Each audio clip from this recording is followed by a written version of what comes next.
All right. This is going to be different. And I'm going to warn you now, this is not the typical political vlog that I do because I'm not talking politics here. Uh, this is a message that I've been given to give to the church not built by hands. And it's not the only one. I have a few. Now, granted, there are people who listen to our podcast who don't believe in God and don't believe in Jesus, and I don't care. Listen, I am talking about the one spirit. I'm not talking about a building, and I'm not talking about a religion. I'm talking about everybody who belongs to that one spirit. And he who has an ear, let him hear. Back in 2004, the height of when the Iraq War was just getting underway, cousin used to come up from West Virginia and hang out with me on the weekends on a regular. And he was a Bush supporter and an Iraq war supporter. And I was deprogramming him. And that weekend, on Sunday morning on Meet the Press, and I watched Meet the Press with Tim Russert religiously. My beloved Tim Russert was on. And I was shocked because the thing that made Tim Russert so great was that he asked smart questions because his purpose was to get the truth. And so I was surprised at the kind of question he asked. He had, and people forget that the Iraq War in 2004, the debate had devolved into such stupidity that there was literally an argument in the country about which side of the war God was on. Is he on America's side or on the side of Iraq? And so my Tim had five clergy, I think, from every different religion, from five different religions, pastors, preachers, whatever, with all their emblems on them. And he asked each of them, whose side of this war is God on, do you think? I sat there listening because God put the answer immediately in my heart. I wanted to hear what each of them had to say. And one by one, these so-called leaders of God's flock argued, oh, of course he's on America's side. Oh, of course he's on the side of Iraq. And so my cousin, he turns to me and he said, what do you think, cuz? Whose side of this war is God on? And I said, God said, there is only one war. There was only one war. If you belong to him, there's only one war. Either you're on the side of the righteous or you're on the other side. So, he who has an ear, let him hear. He wanted me to tell you, I'm going to do another post because I know I don't look or sound like your typical child of God, but I don't subscribe to a religion and I don't do all the different religious antics that people do because I'm not a religious person. God took me directly. And in fact, he told me to tune you people out, you religious muckety mucks. He looked at me and he said, eyes on me. Listen to me when I say do. And that's what I do. And now you all know, you be of God, that he gives to each of us spiritual gifts. You're filled with the Holy Ghost, you get spiritual gifts. Well, he gave me one. He gave me a very powerful one that we've been honing over the last 2+ decades. He's given me the gift of spiritual sight. Now, he gives me prophecies, premonitions, and dreams. Sometimes for me, sometimes for people that I know, and sometimes messages for the world. He had me write a book about a decade ago after my aunt died in 2012. And he said, I want you to write this book and I want you to tell the truth about it all. And I did. And I rewrote it 5 times. It's a full-on novel. It's fully written. But the timing of I haven't even tried to publish it because it's his book and the publication is on his timing. And I remember for a year, I had the whole book written except for the last chapter. And I didn't know how he wanted me to wrap it up. Again, he guided me through this whole book. And so when I got to the last chapter, one night he brought this dream he gave to me years before this. And when he gave me that dream, the very end, and I'm going to tell you this dream. He wants me to tell you this dream. And when I first had it, he gave me the interpretation of the whole dream, except for the very end. And I didn't know what it meant. And for years, I would think about it and I would tell people about this dream, but I wouldn't tell them about the end because he hadn't given me the interpretation and I didn't know what it meant. And then one night, he gave me the interpretation and he said, that's the last chapter of the book. The book is about my aunt's battle, but it's about the bigger battle that we're all in. Again, the one war, the one battle that we're in, and the devices and the tricks that the enemy uses to even turn some of the righteous. So it's important. And so this dream a couple weeks ago, I mean, this is like taking off the cloak. Star Wars. We've been prepping. He's been teaching me for decades now. And he's like, all right, I want you to tell this. This is one of those dreams for the world that I have never told the world. I've told individuals, but here it is. And it was a bittersweet dream because the beginning was, that is perfect timing right now. And so this dream, it's funny when I think about how it started because as I wrote in that book, I hated church as a kid. We spent I was raised in a Baptist church. We spent 3-4 days a week in church. If there was, I was talking to my friend Trisha, my podcast partner, and she was like, oh yeah, on Revival Week, I'd go out and bring my friends to church with me. I'm like, wow, I did the opposite. If I was, if it was Revival Week, we had to be there every day. The revival, for those of you who don't know, is 7 days a week of church. After school, you go home, you get dressed in your church clothes, and you go to church for hours, and there's all kinds of visiting, preachers there. And on Sunday, it's 3 services and dinner, and it's a lot. I hated revival.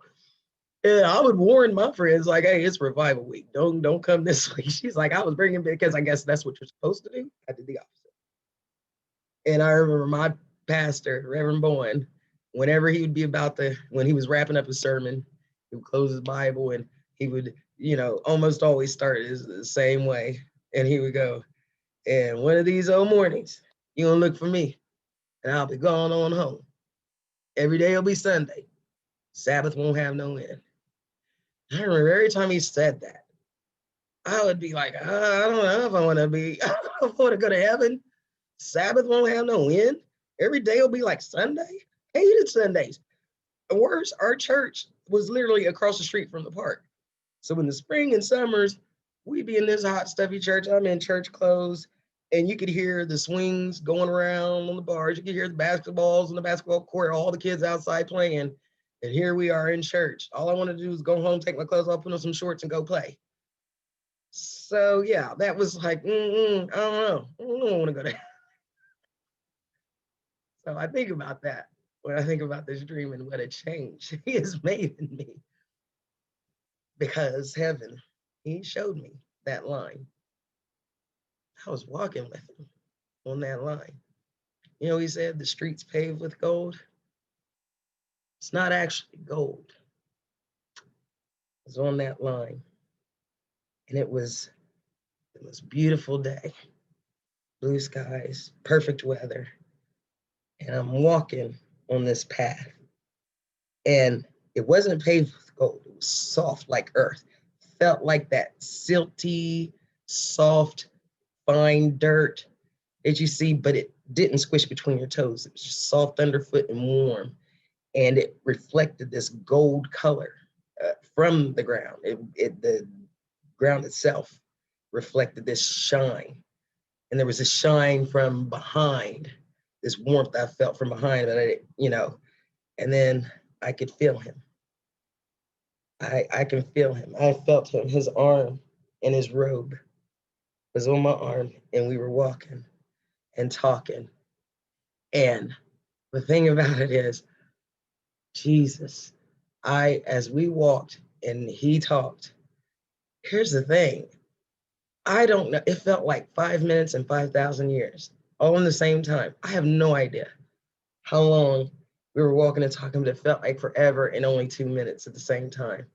And every word he said, it was like he was like unveiling the mysteries of the world, questions that, I didn't even know I had. And he's like telling me all these things, and everything he said, my reaction was kind of like, what? Like it was it was like, no way, And I remember like his presence being that close to him. It's like he's everything. He's like somebody that knows you better than anybody. He's like some, he's wise, and he's like, I can't even describe the feeling.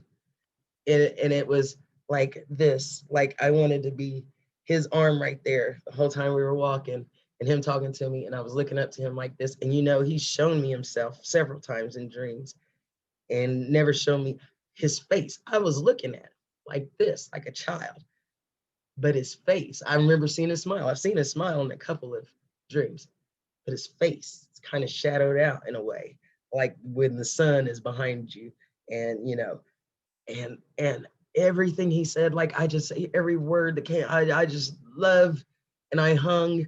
And the weird thing was like he was like, as he was saying this stuff, I could like, it was like he was putting tomes, those huge books that are like 1,000 pages, tomes and tomes of wisdom and knowledge of these things were going inside of me, and I still felt them. That wasn't a dream. But I couldn't tell you I can't tell you anything he said. I can't tell you anything. Every now and then he pulls that wisdom and stuff out of me whenever I'm witnessing to people. It's in there. And I was so enthralled. And the thing is even if you don't believe in God, if you were an atheist and you were in my shoes, you would fall in love with him. That's how good he is. I have no doubt he's real, FYI. And I'm going to tell you later why I know that. And so we're walking and talking, and all of a sudden we come to this part on the road. And on either side, there were these people, and they had on these white headdresses and these really white robes. And my spirit describes their faces sun-kissed. And like they're like the dirt on the ground, like there was this gold kind of tint, gloomy, like they were all like suntanned almost, and the light was like, I mean, and they had these bright smile, like it was emphatic joy. Excuse me. And they were doing, like they were bending down and praying. They were praying constantly on either side. And I remember, here's the weird part. I could have stayed on that line with just me and Jesus forever.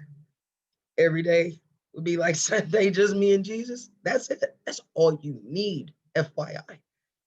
And so whenever he showed me those people on the other side, I thought, well, I could do that. I would like to be one of them, right? If I could just stay on this line with you, near you, and pray all day and praise you, that would be perfect for me.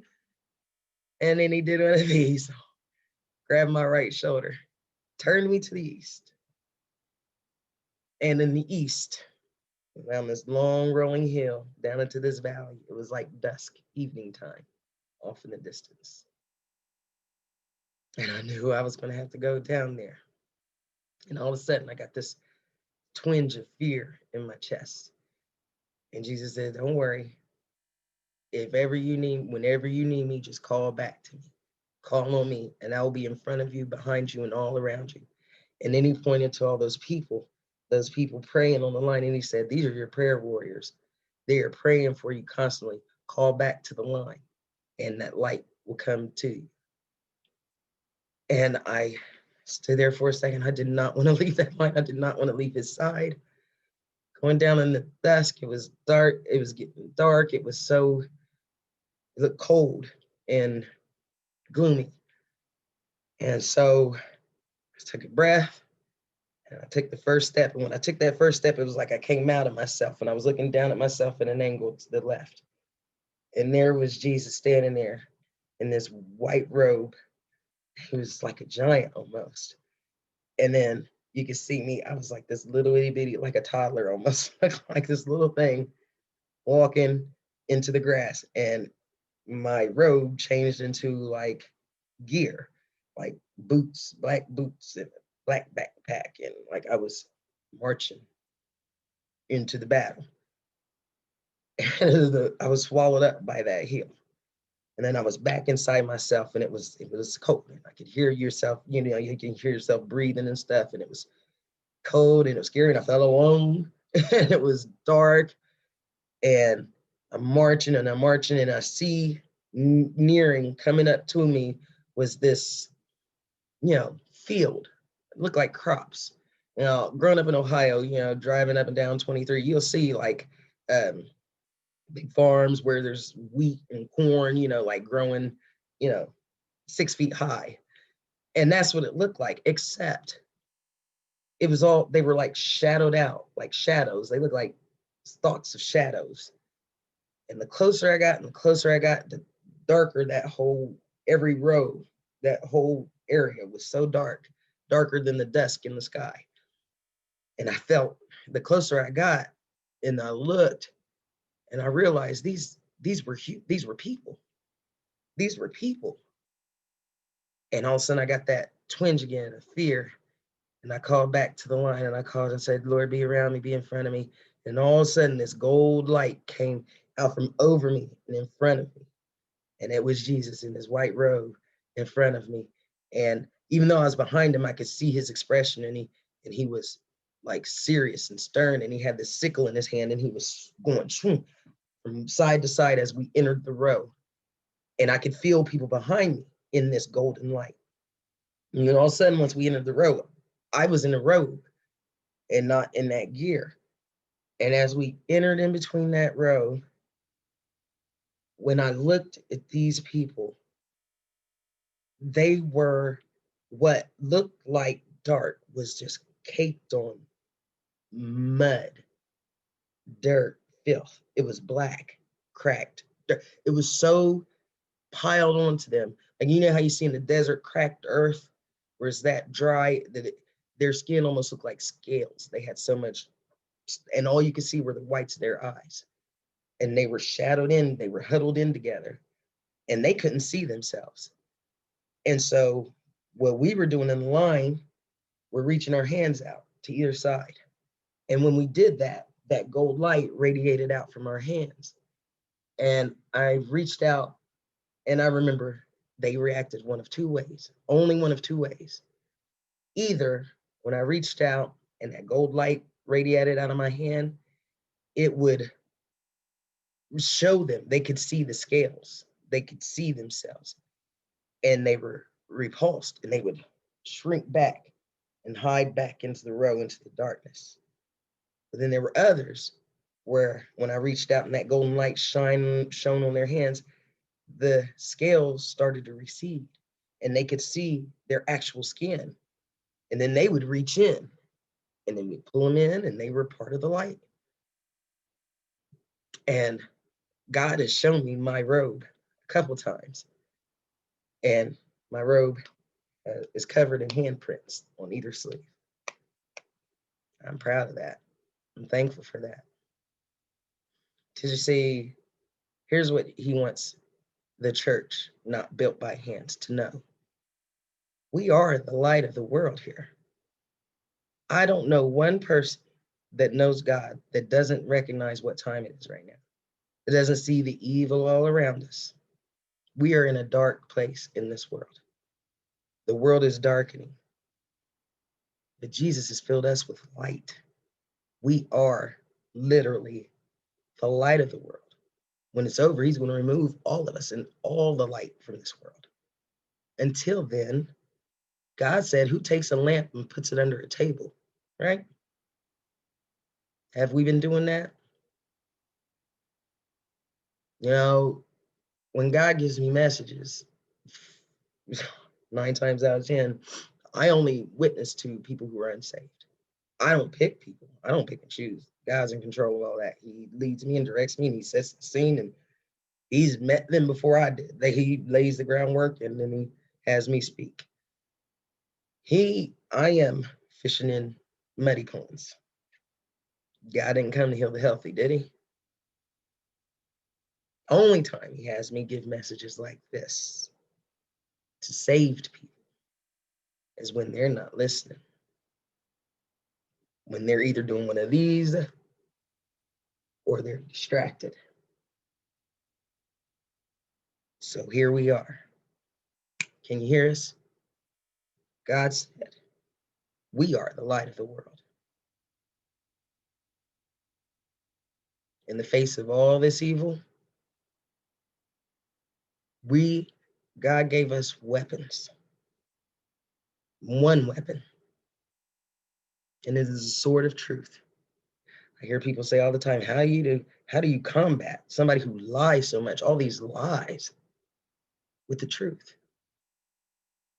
The sword is the truth. And if you know God, he's given you the truth. We have it.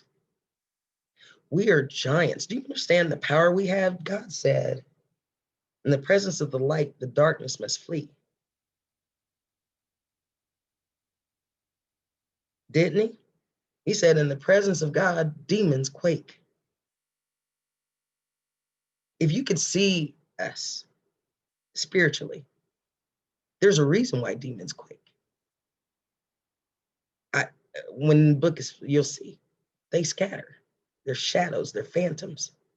We are giants with this huge light that glows out of us. You have no idea what God will do. Remember when he told Joshua, I want you to go to Jericho, and I want you to march around the walls and bang your drums. That's it? Joshua was like, really? Right? I mean, they could kill us. He said, do what I say. March around the building.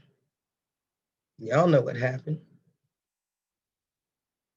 The sound was so loud. They marched and drummed and marched around that the people inside the walls thought it was a massive army. They were scared to death. They gave up without them ever having a battle. God is real.